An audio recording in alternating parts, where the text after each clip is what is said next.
Welcome back to Grianan. I'm Deirdre, for those of you that already met me through the various weeks that we've been doing. And I'm EmmaRose, social media and marketing here at the hotel. So today we're going to do our question and answers. So we're going to be interviewing Deirdre today on some of the questions that you've sent in over the past few weeks. So starting with the first question, Deirdre, what is the process of booking a wedding here at Grianan? Normally most of the inquiries would come through email or indeed the telephone. The couples may more or less just book an appointment to meet with myself or Rochelle. We sit down with them for about an hour because we have the packages, we do a tour of the hotel.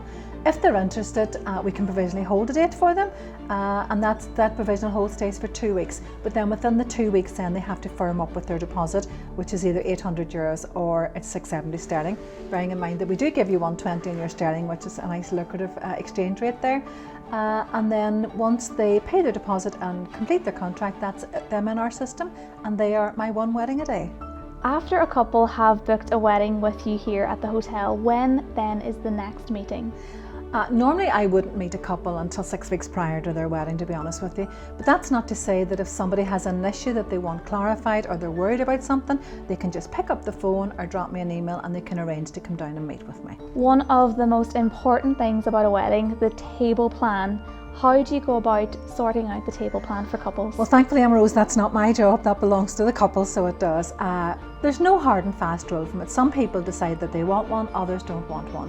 The one thing I would say, if you're not doing a table plan, make sure that you reserve a couple of tables at the top for your immediate family. Because what you don't want is your granny or your granda, your auntie or uncle being last into the room and then there's no seats left at the top of the room for them. At least if we can put reserved in those tables, they've got tables set out for them.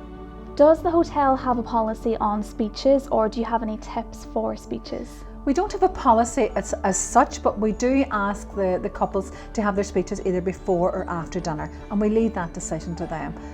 If they're having them before dinner, which most couples would normally do, it's just because it makes it easier for anybody that's very nervous or isn't used to public speaking. It makes it easier for them to get up knowing that they can get everything done and dusted and that they can sit back and enjoy their dinner, EmmaRose. Traditionally, weddings would be held from a Monday to a Saturday. Do you ever get any requests for possibly a Sunday service or a wedding?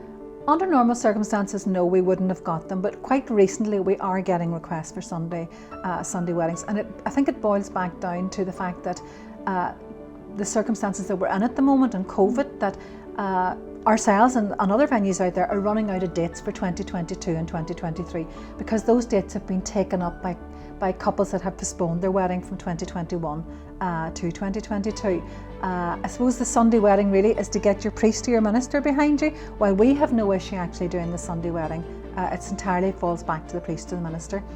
The most popular Sunday weddings would probably be bank holiday weekends where they can party into the Monday as well, so they probably go first. And finally, Deirdre, can couples still come to the hotel and meet with you to discuss wedding plans? They can indeed. I mean, we are open for business at the moment, albeit it is essential workers, but I have a station set up in the foyer and it's quite clear that, you know, the couple will sit on one side and I'll sit on the other side.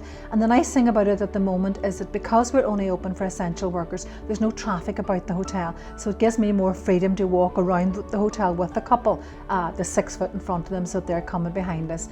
Again, it's just via email or via telephone call, whichever they prefer to come through the hotel in, and they're more than welcome. So we'll wind it up here now for today. For those of you that have been following us over the last 4 or 5 weeks, these stories are on Facebook and they're on Instagram and they're on YouTube as well. And don't be afraid to share them with your friend out there that's possibly getting married or looking for a venue. I'd be more than happy to meet with them.